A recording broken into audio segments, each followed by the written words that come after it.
Hi, welcome to a Chili Chunn Duo hot sauce review. You don't see that much, but I've got a boatload of sauces from this company called African Dream that wanted me to check out their new product line of African themed and inspired hot sauces. Thank you very much for sending the sauces, by the way. And I also noticed that you guys have been checking out the Nando's Peri-Peri video quite a bit the last week or so for some reason. So I wanted to go ahead and feed into that and see if maybe I could recommend another Peri-Peri that you may not have tried. So I've got two, actually. I've got their lemon garlic Peri-Peri, which is meant to be like I think the milder, more human one. And then ghost pepper Peri-Peri, made out of African ghost peppers. So yeah, we're going to give them both a try. And it's just a nice, clean label, bold font. And featuring some wildlife. And yeah, a bit of the proceeds from every bottle go to supporting African wildlife and preserving endangered species and stuff. So that's pretty cool. And where are the ingredients at? There they are. Tiny print. So we got cane sugar, lemon juice, 17%, water, vinegar, garlic, sunflower seed, oil, salt, dried chilies, xanthan gum, parsley, thyme, and oregano. A little bit thickener, but mostly all natural. That's pretty cool. These are like little 1.6 ounce sampler bottles that they sent me. They do sell them in a variety of sizes and some pretty big ones too, actually. On to the Malaysian mother of pearl hot sauce tasting spoon. Perfect. I almost dropped it anyway. Yeah, check that out. It's actually a lot more chunky than I kind of expected.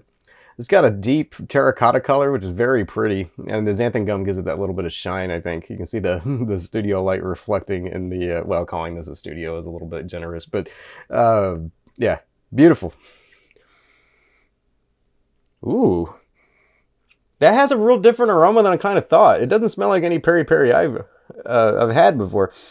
It smells a little bit fermented, kind of, which I don't know if it is. It didn't say, but it smells a bit fermented, but you really get like this earthiness to it that I guess it's, what is that?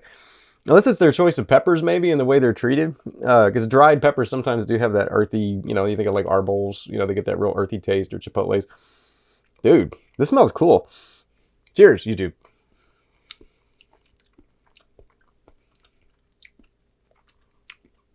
Huh.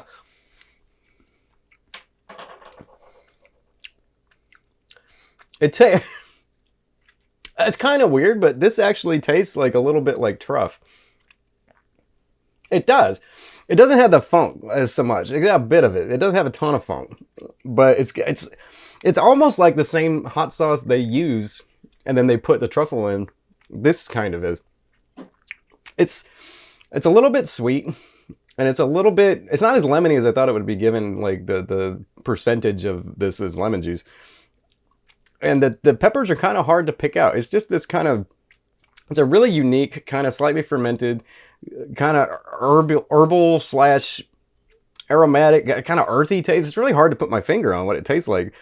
But I'll be damned if it doesn't taste like, minus the truffliness, just like truff. Except it's infinitely cheaper.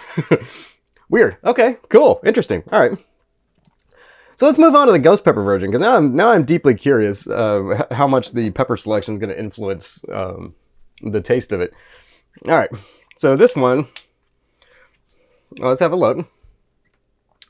Similar packaging, cute wildlife, endangered, please protect. And then here we have, yeah, pepper base. So ghost pepper base, so that's like some ghost pepper mash. Cane sugar, lemon juice, vinegar, garlic, sunflower seed oil, dried chili, salt, ghost pepper, xanthan gum, parsley, thyme, oregano. Okay, so it's the same again, but this has got the inclusion of African ghost peppers in it. On to the Malaysian mother of pearl handcrafted tasting spoon 2 times. This is a little bit thicker. Yeah, just a bit.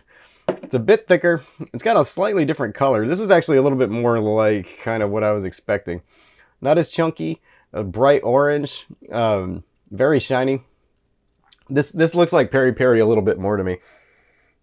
And it smells real similar. Like, maybe it's their fermentation. I know a lot of the sauces in there are fermented. It doesn't mention these specifically, but I kind of get that vibe. And it has a real similar aroma. It's got that, it's a really hard to place kind of funk. Ooh, the ghost pepper adds a little something to it though.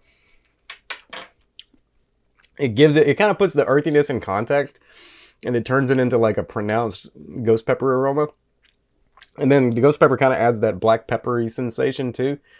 And a little bit more of a bite, because the other one was a 1, if that. I was really, really, really, really mild. This one's got a little more oomph to it. But I think the ghost pepper flavor is actually really important to the sauce, because it helps put in context everything else that's going on, and it doesn't have so much of an amorphous funk. It's a little more readable, you know? You get a little more ghost pepper flavor. But it does have a really particular taste of like a fermentation process or something. I'm having a hard time picking out what it is. That I think might be off-putting for some, but if you're comfortable with really fermented sauces or sauces that taste really fermented, I think you'd be okay. That being said, like, if you're gonna pick one up, you got to get the ghost pepper one. This isn't that hot. It's really not. I'd probably put this at like a low 3, I think, on my heat scale. Maybe into like the mid to high 3, but that's it. And it's got a lot more flavor, I think, than the lemon and garlic one. This one's good, but it's real unique, and so you got to be ready for it, because it's got a particular taste that, I don't know, outside of truff, I don't think I've had too many times. This one has that same, but it's got more spice, but also like more chili pepper flavor. And I think it reads more as like a hot sauce, as like a peri-peri, than the other one. Definitely recommend you check it out. And that's the thing. So should you buy them? Well, they're actually, if you buy them from the African Dream hot sauce, a 5-ounce, but not this little bottle, but a 5-ounce bottle, either one of these is like $5.50. That's really not very expensive, especially with ghost pepper. That's pretty cheap. And so, you know, on an impulse buy, it's not so expensive. You couldn't just take a flyer on it. So it's, you know, it's reasonably priced. It's for a good cause. It has a pretty nice taste. It's a little bit different than peri-peris I've had in the past. And I don't know if it's more traditional or less, maybe. But it's just got a really particular taste that it might take some getting used to for some. But if you're into fermented sauces, I think you'll be okay. But yeah. Should you check it out? Yeah, I think so. At $5.50, totally. Like that's a pretty reasonable price point for a hot sauce, especially nowadays. And it's got an interesting flavor. It's a little something different. Thank you, African Dream people, for sending those. I appreciate it, man. There's a few more coming, so over the next few weeks, we'll go ahead and dive in and check those out too. But I wanted to go ahead and give you another peri-peri to check out, since you're searching for that so hard right now, YouTube friends out there. Thanks for watching. I hope this is informative. Click subscribe, click the bell, click like if you enjoy spicy content like this, because we do spicy stuff every week. And if you'd like to see a review of this pink guava funk sour beer from Oklahoma, head on over to the sister channel to check out this beer review. I'll put a link in the description where you can go see it. Yeah, I appreciate you guys. I love you, and I hope you have a great day. Thanks for watching Chili Chunn, man.